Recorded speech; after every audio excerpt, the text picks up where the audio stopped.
AI 시대로 이야기할 때 많은 분들이 제일 먼저 떠올리는 건 엔비디아입니다. 그럴 수밖에 없죠. AI 서버의 중심에는 GPU가 있고 그 GPU 시장에서 엔비디아가 압도적인 존재감을 보여주고 있으니까요. 그런데 여기서 한 번 더 봐야 할 게 있습니다. AI 서버는 GPU만 있다고 돌아가는 게 아니에요. GPU가 아무리 좋아도 옆에서 데이터를 계속 밀어주는 메모리가 부족하면 서버는 제 성능을 못 냅니다. 이게 요즘 시장에서 SK 하이닉스를 다시 보는 이유예요. SK 하이닉스를 단순히 HBM 잘하는 메모리 회사, 이 정도로만 보면 흐름이 좁게 보일 수 있습니다. 지금 시장은 SK 하이닉스를 AI 인프라 안에서 병목을 잡은 회사로 보기 시작했어요. 병목이라는 말이 어렵게 들릴 수 있는데 쉽게 말하면 길이 막히는 지점이에요. 도로에 차가 아무리 좋아도 톨게이트가 막히면 전체 흐름이 느려지죠. 공항에 비행기가 아무리 많아도 수화물 처리 시스템이 밀리면 승객이 오래 기다리게 됩니다. AI 서버도 비슷합니다. 엔비디아 GPU가 아무리 빨라도 필요한 데이터를 바로바로 못 받으면 연산 속도가 떨어질 수밖에 없어요. 그래서 AI 시대의 병목은 GPU만의 문제가 아닙니다. GPU 옆에 붙어서 데이터를 밀어주는 HBM, 그 HBM을 안정적으로 만드는 생산 능력, 그리고 그 HBM을 고객사가 원하는 일정에 맞춰 넣어주는 공급망이 같이 중요해지는 거예요.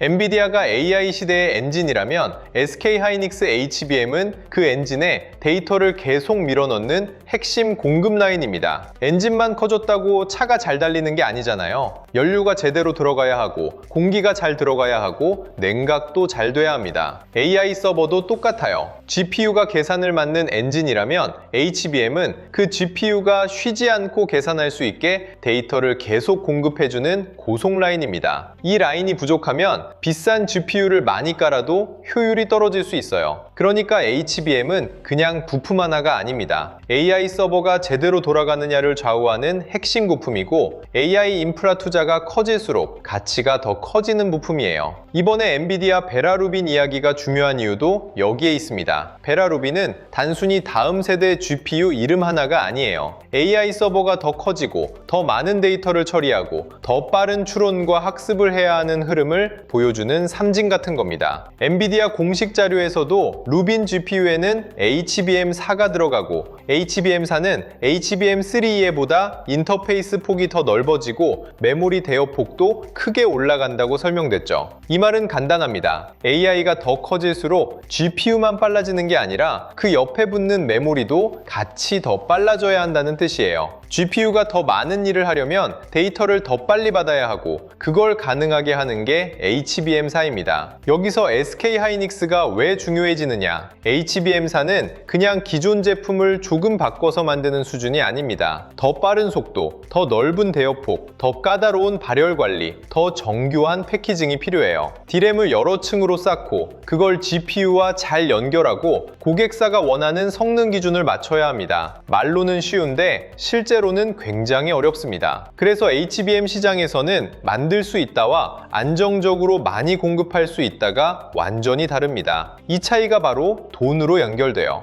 SK 하이닉스가 지금 높은 평가를 받는 이유는 HBM이라는 제품을 먼저 잘 잡았기 때문만은 아닙니다. 고객사와의 신뢰, 양산 경험, 수율, 공급 안정성, 가격 협상력까지 같이 갖춰줘야 합니다. AI 기업 입장에서는 HBM을 싸게 사는 것보다 제때 안정적으로 받는 게 더 중요할 수 있어요. 왜냐하면 HBM이 부족해서 서버 출하 일정이 밀리면 GPU도 묶이고 데이터 센터 투자 일정도 밀리고 AI 서비스 확장도 느려질 수 있거든요. 그래서 고객사는 단순히 가격만 보지 않습니다. 누가 제때 공급할 수 있느냐, 누가 품질을 안정적으로 맞출 수 있느냐, 누가 다음 세대 제품까지 같이 갈 수 있느냐를 봅니다. 이 지점에서 SK 하이닉스가 시장에 관심을 받는 겁니다. 최근 최태원 회장이 SK 하이닉스 웨이퍼 생산 능력을 앞으로 5년간 2배로 늘리겠다고 말한 것도 그냥 설비 투자 뉴스로만 보면 안 됩니다. 이건 SK 하이닉스가 AI 메모리 수요가 일시적인 흐름이 아니다, 이렇게 보고 있다는 뜻에 가깝습니다. 공장을 늘리고 장비를 들이고 생산 능력을 키우는 건 하루아침에 되는 일이 아니잖아요. 돈도 많이 들어가고 시간도 오래 걸리고 나중에 수요가 꺾이면 부담도 커집니다. 그런데도 생산 능력을 크게 늘리겠다는 건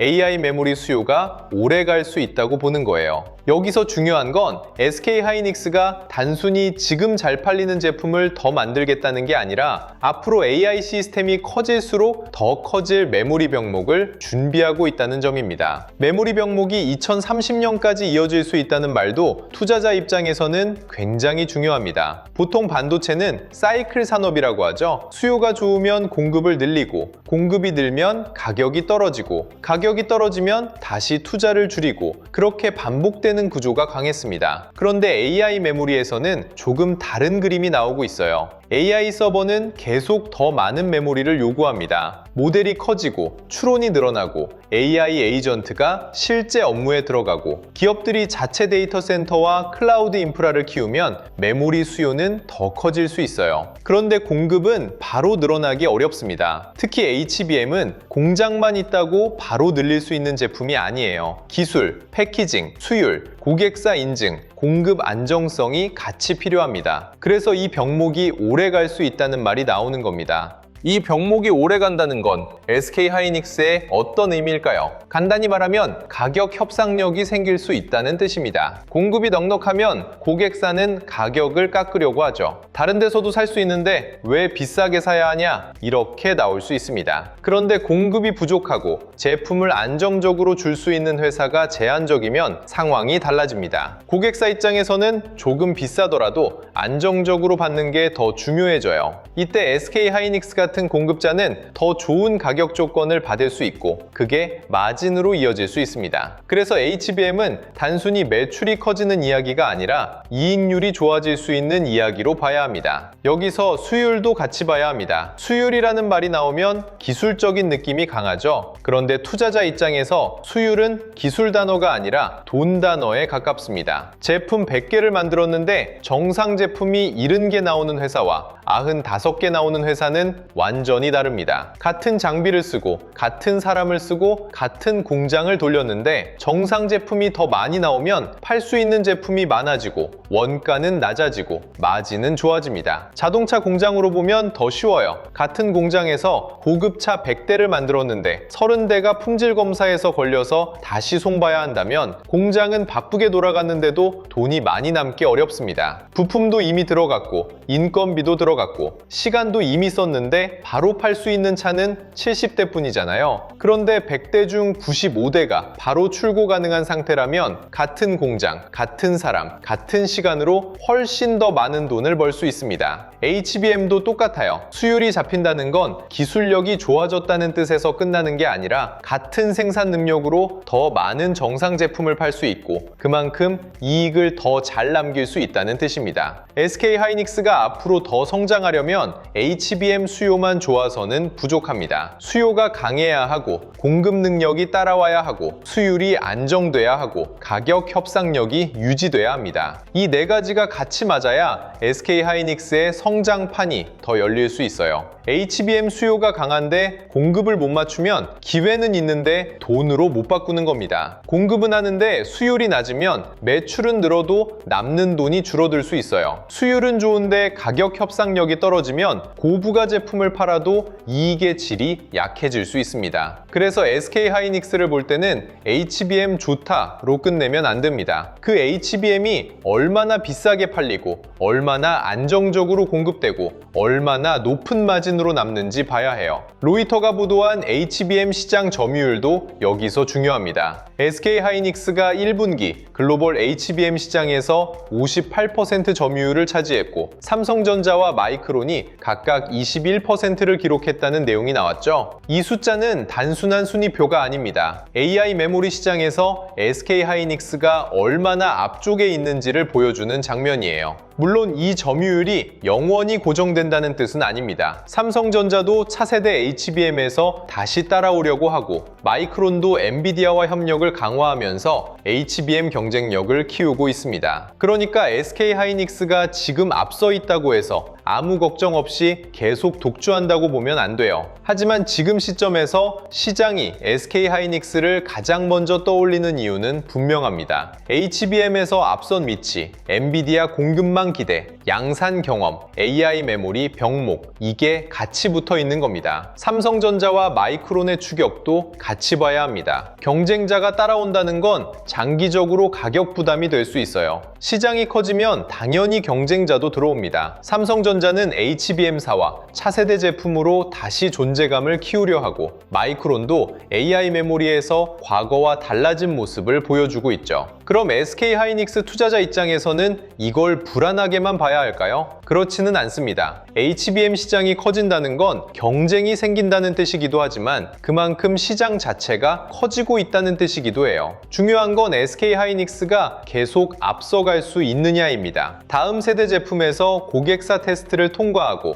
양산 일정과 공급 물량을 맞추고 수율과 마진을 지키면 경쟁자가 늘어도 프리미엄을 유지할 수 있습니다. 베라루비 시대가 중요한 이유는 HBM사 경쟁이 본격적으로 시작된다는 데 있습니다. HBM3E까지는 SK하이닉스가 시장에서 굉장히 강한 평가를 받았죠. 그런데 투자자는 여기서 멈추면 안 됩니다. 시장은 늘 다음 질문을 합니다. 좋아, HBM3이 잘한 건 알겠어. 그럼 HBM4에서도 앞서갈 수 있어? 좋아, 엔비디아 공급망 좋은 건 알겠어. 그럼 다음 세대 플랫폼에서도 위치를 유지할 수 있어? 좋아, 지금 점유율 높은 건 알겠어. 그럼 삼성전자와 마이크론이 따라와도 마진을 지킬 수 있어? 이 질문에 대한 답이 베라루빈과 HBM4 경쟁에서 나오는 겁니다. 그러니까 이번 주제는 SK하이닉스가 단순히 많이 오른 종목이냐 아니냐를 보는 이야기가 아닙니다. AI 인프라가 커질수록 어디서 병목이 생기고 그 병목을 누가 해결할 수 있고 그 과정에서 누가 돈을 벌 수 있느냐를 보는 이야기예요. AI 서버가 커지면 GPU가 필요합니다. GPU가 늘어나면 HBM이 필요합니다. HBM을 만들려면 D램, 패키징, 장비, 소재, 후공정이 필요합니다. AI 데이터 센터가 늘어나면 전력 인프라, 냉각, 변압기, 전선도 같이 필요해집니다. 그러니까 돈의 길은 엔비디아에서 시작해서 HBM4로 이어지고 SK하이닉스를 거치고 삼성전자, 마이크론 경쟁으로 확장되고 한미반도체 같은 장비주와 후공정, 전력 인프라까지 번질 수 있어요. 이 흐름을 봐야 합니다. 여기서 코스피도 같이 봐야 해요. SK하이닉스가 강해지면 코스피도 힘을 받을 수 있습니다. 하지만 지수 숫자만 보고 흥분하면 안 됩니다. 지수는 결과예요. 중요한 건 그 지수를 만든 돈이 어디서 시작됐고 어디로 이동하느냐입니다. SK하이닉스에서 시작된 돈이 삼성전자 같은 반도체 대형주로 이어지는지, 한미반도체 같은 HBM 장비주로 번지는지, 장비, 소부장, 후공정, 패키징으로 넘어가는지, 전력 인프라와 냉각, 변압기, 전선까지 확산되는지 봐야 합니다. 돈이 SK하이닉스 하나에서 멈추면 강한 종목 하나의 이야기로 끝날 수 있어요. 그런데 돈이 밸류체인 전체로 번지면 그때는 시장의 힘이 훨씬 더 커집니다. 외국인 수급도 빠질 수 없습니다. SK하이닉스 같은 대형주는 개인 매수만으로 오래 끌고 가기 어렵습니다. 외국인과 기관이 같이 들어와야 높은 가격대에서도 주가가 버틸 수 있어요. 외국인은 SK하이닉스 하나만 보고 판단하지 않습니다. 엔비디아 주가 흐름을 보고, 미국 금리를 보고, 달러를 보고, 원화 환율을 보고, 한국 반도체 ETF 수급을 보고, 코스피 대형주 안에서 돈이 어디로 움직이는지까지 같이 봅니다. 그러니까 외국인이 SK하이닉스를 산다는 건 그냥 이 회사 좋아 보인다, 이 정도가 아니에요. AI 메모리 사이클이 더 갈 수 있다, 한국 반도체를 다시 담을 만하다, 이 가격 위에서도 먹을 구간이 남아있다, 이런 계산이 들어가는 겁니다. 반대로 외국인이 계속 빠지는데 개인만 강하게 받아내는 흐름이 길어지면 조금 조심해야 합니다. 물론 개인이 산다고 무조건 나쁜 건 아니에요. 하지만 높은 가격대에서는 누가 물량을 받아주느냐가 정말 중요합니다. AI 병목이라는 큰 그림이 좋더라도 주가는 항상 수급을 확인합니다. 좋은 뉴스가 나오고 큰 그림이 좋아도 그 가격 위에서 외국인과 기관이 인정해주지 않으면 중간에 흔들림이 커질 수 있어요. 그래서 SK하이닉스를 볼 때는 성장성만 보면 부족합니다. 수급의 질까지 같이 봐야 해요. 투자자 입장에서는 이렇게 나눠보면 좋습니다. 이미 보유한 분들은 단기 흔들림 하나에 너무 민감하게 반응하기보다 SK하이닉스가 AI 병목을 잡은 회사라는 큰 그림이 계속 유지되는지 봐야 합니다. HBM4 경쟁에서 위치가 유지되는지, 엔비디아 공급망 기대가 이어지는지, 웨이퍼 생산 능력 확대가 실제 공급 경쟁력으로 이어지는지, 수율과 마진이 유지되는지, 외국인 수급이 크게 무너지지 않는지 이걸 봐야 합니다. 새로 들어가려는 분들은 조금 더 차분해야 합니다. SK하이닉스가 좋은 회사라는 것과 지금 자리가 좋은 매수 자리라는 건 다릅니다. 좋은 뉴스가 나오면 사람들은 바로 따라가고 싶어집니다. 그런데 이미 시장의 기대를 많이 받은 종목은 좋은 뉴스가 나와도 차익 실현이 나올 수 있어요. 그래서 신규 진입은 뉴스가 나온 직후 흥분해서 따라가기보다 눌림이 나왔을 때 거래량이 줄어드는지, 중요 가격대를 지키는지, 다시 올라갈 때 외국인과 기관 수급이 붙는지 봐야 합니다. 좋은 종목을 좋은 자리에서 사야 흔들림이 와도 버틸 수 있습니다. 비중 관리도 중요합니다. SK하이닉스가 좋다고 해서 한 번에 크게 들어가는 건 위험할 수 있어요. 특히 AI 반도체 주도주는 기대가 큰 만큼 변동성도 커질 수 있습니다. 엔비디아가 흔들리면 같이 흔들릴 수 있고, 미국 금리가 올라가면 성장주 전체가 부담을 받을 수 있고, 환율이 흔들리면 외국인 수급도 달라질 수 있습니다. 그러니까 내가 단기 매매를 하는 건지 중장기 성장을 보는 건지 그 기준을 먼저 정해야 해요. 단기로 들어갔는데 손실이 나니까 갑자기 장기 투자라고 말하면 안 되고요. 장기 투자라고 해놓고 며칠 흔들린다고 불안해서 팔아버리면 그것도 기준이 없는 겁니다. 결국 SK하이닉스의 진짜 성장판은 HBM이라는 제품 하나에서 끝나지 않습니다. 엔비디아 베라루빈, HBM4, AI 서버 확대, 메모리 병목, 웨이퍼 생산 능력 확대, 수율과 마진, 그리고 반도체 밸류체인 확산이 같이 움직일 때 성장판이 더 크게 열릴 수 있어요. SK하이닉스는 이제 메모리 가격 좋아지면 오르는 회사, 이 정도로 보기 어렵습니다. AI 서버가 커질수록 데이터를 더 빠르게 밀어주는 메모리의 가치가 커지고, 그 메모리를 안정적으로 공급할 수 있는 회사의 가치도 같이 커집니다. 그래서 SK하이닉스의 성장판은 아직 닫혔다고 보기 어렵습니다. 다만 그 성장판이 실제 주가로 이어지려면 계속 확인해야 할 조건들이 있어요.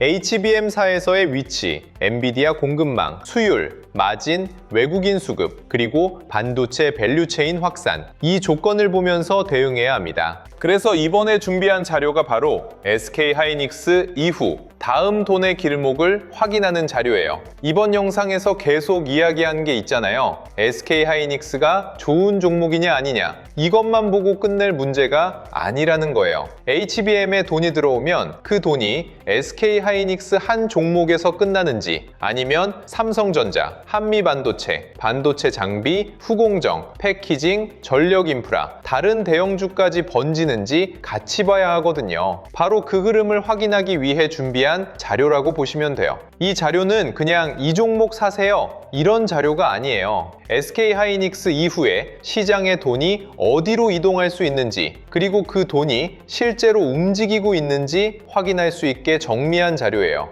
이번 자료 안에는 실명 관찰 종목 41개, 섹터 7개, 타점 기준 4개, 매매 전 체크 10가지가 들어가 있습니다. 그러니까 종목을 찍어주는 자료라기보다는 돈이 지나갈 수 있는 길목을 미리 펼쳐놓고 보는 자료라고 생각하시면 돼요. SK하이닉스가 움직일 때는 SK하이닉스만 보고 끝내면 안 되거든요. 그 돈이 삼성전자 같은 반도체 대형주로 번지는지, 한미반도체 같은 HBM 장비주로 이어지는지, 후공정과 패키징으로 넘어가는지, AI 데이터 센터 전력 수요 때문에 전력 인프라까지 움직이는지 같이 봐야 합니다. 먼저 실명 관찰 종목 41개는 SK하이닉스 이후에 돈이 이동할 수 있는 후보들을 정리해 둔 겁니다. SK하이닉스가 HBM으로 강하게 움직인다고 해서 SK하이닉스만 보면 흐름이 좁게 보일 수 있어요. 그 돈이 삼성전자처럼 HBM과 엔비디아 공급망 기대가 있는 대형주로 이어지는지, 한미반도체 같은 HBM 장비주로 넘어가는지,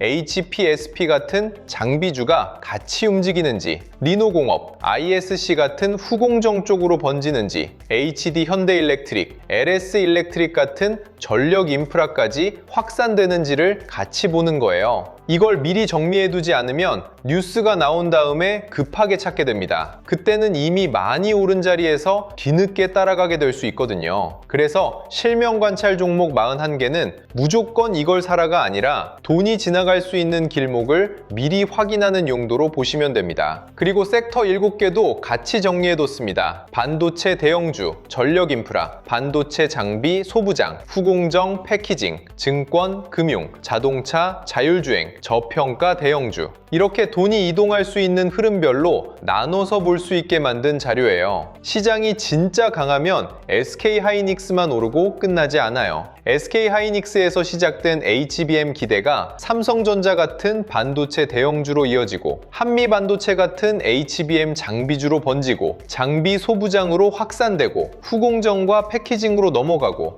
AI 데이터 센터 전력 수요 때문에 전력 인프라로 이어질 수 있거든요. 또 코스피 거래대금이 살아나면 증권주와 금융주까지 같이 반응할 수 있습니다. 반대로 SK하이닉스만 잠깐 오르고 다른 섹터로 돈이 전혀 번지지 않는다? 그러면 아직 반도체 전체가 강하게 살아났다고 보기에는 애매할 수 있어요. 그래서 이 자료는 종목 하나만 보는 게 아니라 돈이 어느 섹터까지 번지고 있는지 확인하는 지도라고 보시면 됩니다. 여기서 더 중요한 게 타점 기준 4개예요. 솔직히 종목을 아는 것보다 더 어려운 게 타점이잖아요. 좋은 종목인 건 알겠는데 지금 들어가도 되는지, 기다려야 하는지, 이미 늦은 자리인지 이걸 구분하는 게 제일 어렵습니다. 특히 SK하이닉스 같은 종목은 더 그래요. HBM 기대가 강하게 붙으면 순식간에 치고 올라갈 수 있는데 또 엔비디아 흐름이 흔들리거나 외국인 수급이 빠지면 생각보다 빠르게 눌릴 수도 있거든요. 그래서 이 자료에서는 타점을 가격 하나로 박아놓은 게 아니라 돌파, 눌림, 회복, 과열 회피 이렇게 4가지 기준으로 보게 정리해놨어요. 장중에 잠깐 위로 튀었다고 바로 따라가는 게 아니라 종가로 버티는지 봐야 하고요. 강하게 오른 종목을 무조건 추격하는 게 아니라 눌림이 나왔을 때 기준선을 지키는지 봐야 합니다. 밀렸던 종목이 다시 회복할 때도 거래대금이 붙는지, 외국인이나 기관 수급이 같이 들어오는지 봐야 하고요. 이미 뉴스가 너무 퍼지고 장대 양봉이 나오고 거래량만 폭발하고 윗꼬리가 길게 남으면 좋은 종목이어도 당장 따라갈 자리는 아닐 수 있어요. 그리고 매매 전 체크 10가지도 꼭 봐야 합니다. 사실 손실은 종목을 몰라서 나는 경우보다 기준 없이 들어가서 나는 경우가 훨씬 많아요.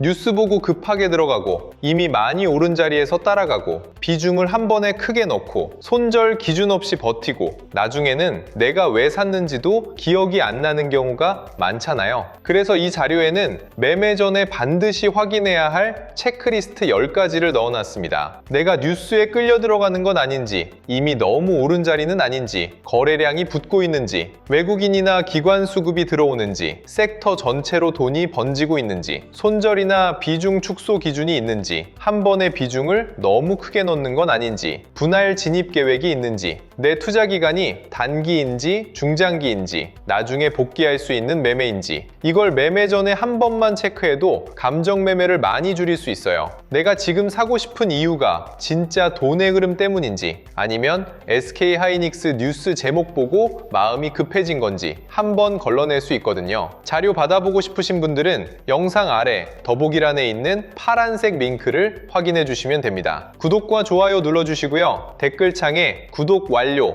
이렇게 남겨주시면 됩니다. 그 다음 더보기란에 있는 파란색 링크로 들어가시면 자료 신청하실 수 있게 준비해 두겠습니다. 이번에 함께 정리한 자료 제목은 바로 코스피 2만의 시대, 돈의 흐름을 읽는 법입니다. 이 자료는 그냥 한 번 보고 끝나는 요약본이 아니라 SK하이닉스 같은 HBM 대형주 이후 시장의 돈이 어디로 움직이는지 이북 형태로 차근차근 학습할 수 있게 정리해둔 자료예요. 코스피 시대 흐름 정리 자료부터 AI 주식 보조지표 템플릿, 시장 모니터링 대시보드, AI 종목 스크리닝 리스트, 투자 체크리스트와 원칙 카드, 섹터 테마 분석 자료, 실전 매매 기록 템플릿까지 함께 정리해드리겠습니다. 그리고 더보기란에 파란색 링크가 여러 개로 나뉘어 있다면 본인이 원하는 자료에 맞는 링크로 들어가 신청하시면 됩니다. 시장 전체 흐름을 먼저 배우고 싶다면 코스피 2만의 시대, 돈의 흐름을 읽는 법 자료를 보시면 되고요. 매매 기준을 기준을 잡고 싶다면 투자 체크리스트와 원칙카드, 실전 매매 기록 템플릿 쪽을 보시면 됩니다. 종목을 혼자 압축하기 어렵다면 AI 종목 스크리닝 리스트와 시장 모니터링 대시보드를 같이 보시면 좋아요. 섹터 흐름을 보고 싶다면 섹터 테마 분석 자료를 확인하시면 됩니다. 중요한 건 지금 뭘 사야 하지가 아니라 돈이 어디서 시작해서 어디로 이동하고 있지를 보는 겁니다. 그 흐름을 이북으로 하나씩 학습하실 수 있게 준비해뒀으니까 필요하신 분들은 더보기란 파란색 링크에서 원하는 자료에 맞게 신청하시면 됩니다. 오늘 영상은 여기서 마치고요. 다음 영상에서는 SK하이닉스가 엔비디아 베라루빈과 HBM사 시대에서 지금의 공급 우위를 계속 이어갈 수 있을지, 그리고 그 흐름이 수율, 마진, 외국인 수급, 반도체 밸류체인 확산으로 어떻게 이어질 수 있을지 더 자세하게 짚어드리겠습니다. SK하이닉스의 성장은 HBM이라는 단어 하나로 끝나지 않습니다. AI 서버가 커질수록 데이터를 밀어주는 공급 라인의 가치는 더 커지고 그 공급 라인을 잡은 회사의 평가도 달라질 수 있습니다. 끝까지 시청해주셔서 감사합니다.